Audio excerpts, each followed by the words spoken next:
Oke, selamat datang di Parodi Politik. Saatnya kita ulas berita dan berita palsu.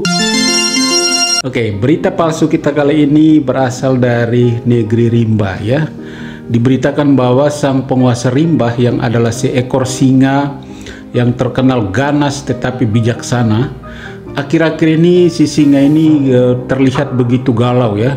Kenapa? Karena ternyata negerinya itu dilanda kasus korupsi yang begitu menakutkan. Banyak sekali pejabatnya melakukan korupsi besar-besaran. Ada yang korupsi 8 triliun, ada yang korupsi 88 miliar, ada yang korupsi 200 miliar, 300 miliar dan sebagainya. Ini menjadi mengerikan karena fakta di lapangan membuktikan rakyat di negeri Rimba tersebut sangat miskin dan melarat hidupnya ya. Sementara pejabatnya justru doyan melakukan korupsi. Jadi peristiwa ini membuat sang raja hutan ini menjadi galau dan dia berpikir untuk mengumpulkan para sahabatnya, para pejabat di negeri Rimba tersebut dan juga tokoh masyarakat, pemuka adat. Mereka akan berdiskusi dan dia ingin supaya mereka menghasilkan suatu putusan atau peraturan yang bisa memutus mata rantai korupsi di negeri Rimba tersebut. Maka dia perintahkan si pengawal pribadinya yang adalah seekor anjing untuk mengumpulkan para pejabat istana dan juga tokoh masyarakat tua adat. Anjing pun mulai melakukan aksinya. Dan setelah si pengawal anjing tadi mengumpulkan semuanya dan rapat pun dimulai, pemimpin Rimba ya mulai angkat bicara. Saudara-saudari sekalian, terima kasih kalian sudah hadir di tempat ini. Negara kita, negeri kita ini dalam bahaya. Banyak sekali pejabat-pejabat kita melakukan korupsi dan itu sangat membahayakan keberlangsungan negeri kita ini. Kalau kita tidak segera mengambil langkah untuk menghentikan tindakan-tindakan ini, maka suatu waktu negeri kita ini akan bangkrut ya. Jadi saya kumpulkan kalian semua di sini. Saya ingin kalian memberikan pikiran terbaik kalian ya, supaya kita bisa merumuskan satu aturan yang bisa memutus mata rantai korupsi di negeri ini. Oke, silakan mari kita berdiskusi. Lalu diskusi pun dimulai dan semua saling berdiskusi, saling beradu gagasan dan saling membantah satu sama lain. Setelah itu mereka menyimpulkan dan menyampaikan.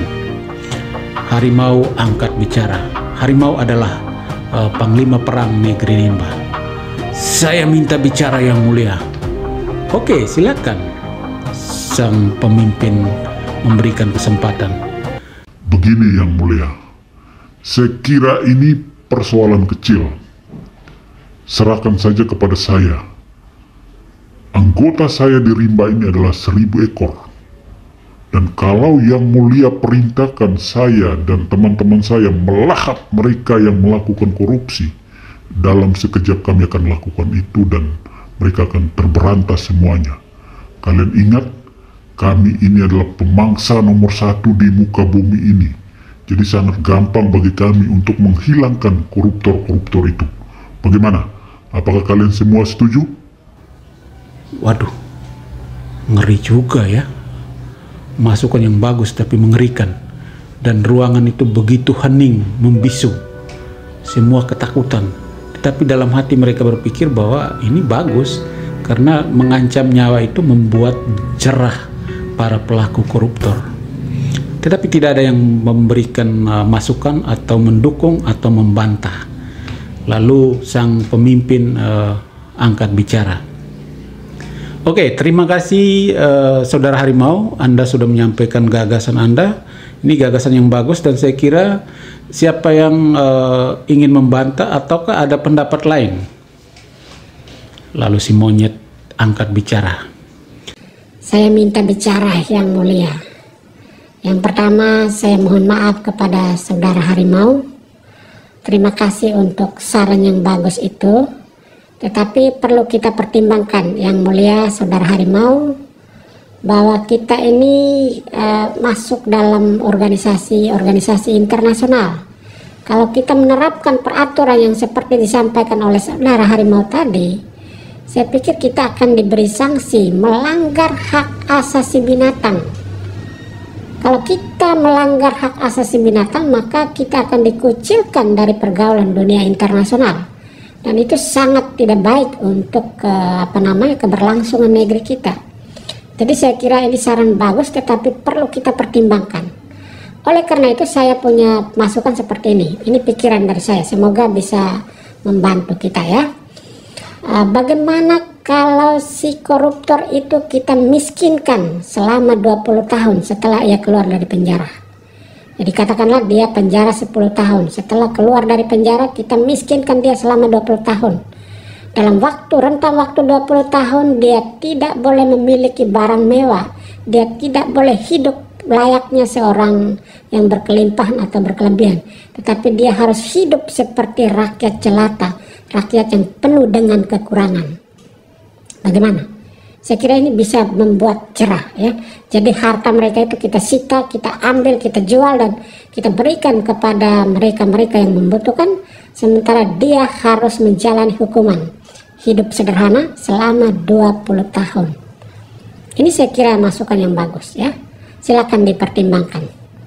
Lalu terlihat tikus, kucing, anjing, rusa, sapi itu sepertinya mengangguk-angguk, dan terlihat mereka menyetujui apa yang disampaikan oleh monyet. Lalu yang mulia singa berbicara. Oke, terima kasih saudara monyet ya, usulan yang baik ya. Jadi sudah ada 2 usulan ya, harimau dan monyet. Apakah ada usulan lain ataukah hanya 2 saja? Tiba-tiba dari belakang muncul suara, "Saya minta bicara yang mulia." Yang mulia pun melihat ke belakang dan ternyata seekor semut yang kecil. Dia berusaha naik ke ranting ya, agak lebih tinggi karena dia tidak kelihatan dari depan. Lalu dia minta bicara dan yang mulia singa memberikan. Oke, saudara semut silakan, pikiran Anda sangat kami butuhkan. Baik, terima kasih yang mulia. Jadi begini saudara-saudariku sekalian, kita tahu bahwa mereka yang melakukan korupsi, mereka yang dipenjara karena korupsi, itu adalah politisi, itu adalah pejabat publik. Sayangnya negeri kita ini aneh-aneh saja rakyat kita. Banyak sekali koruptor yang diperlakukan seperti raja atau pahlawan atau bintang sinetron dan atau artis dan sebagainya. Koruptor ini keluar dari penjara atau dijemput seolah-olah pahlawan, seolah-olah bintang sinetron dan sebagainya. Ini budaya apa ini? Padahal mereka ini kan pelaku kejahatan. Kenapa kita memperlakukan mereka seperti itu? Itu yang pertama. Yang kedua adalah media-media kita juga saya perlu kritisi. Media-media kita ini terlalu banyak memberikan ruang yang lebih kepada koruptor ini.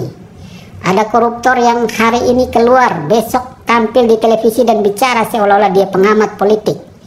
Ada yang hari ini keluar penjara, besok dia bicara di televisi, di media seperti negosiator ulung, penasihat dan sebagainya. Ini apa? Ada media yang meliput koruptor yang 1-2 hari belum keluar penjara, tetapi di dalam penjara dia sudah membuat pernyataan bahwa dia akan keluar penjara dan dia akan memulai lagi karirnya sebagai politisi. Media apa ini? Ini kalau kita mau memberantas korupsi, kita bekerja sama memberantas korupsi, maka media ini harus bekerja sama. Kita harus membatasi ruang gerak koruptor ini. Kita harus beri jeda, ada waktu, katakanlah seperti proses pemiskinan tadi. Jadi katakanlah kita hukum mereka 20 tahun tidak boleh tampil di media nasional. Mereka boleh tampil di media sosial ya, itu urusan mereka. Tapi media-media nasional yang mengambil ruang publik, milik publik, itu tidak boleh tampil koruptor-koruptor itu. Mereka tidak boleh seenaknya bicara. Dan terkadang mereka menggunakan ruang publik untuk membelokkan fakta, untuk mengubah persepsi publik. Seolah-olah mereka dipenjara bukan karena kejahatan korupsi, tetapi mereka dipenjara karena ada kriminalisasi hukum, karena ada politisasi hukum, karena ada pensoliman dan sebagainya. Ini tidak baik. Kalau ini ruang ini diberikan secara terus-menerus oleh media kepada mereka, maka lama-kelamaan rakyat tidak akan mempercayai lagi proses penegakan hukum di negeri kita. Rakyat menilai seolah-olah ada permainan, seolah-olah ada rekayasa, seolah-olah ada politisasi hukum dan sebagainya. Ini tidak baik buat kita sebagai bangsa.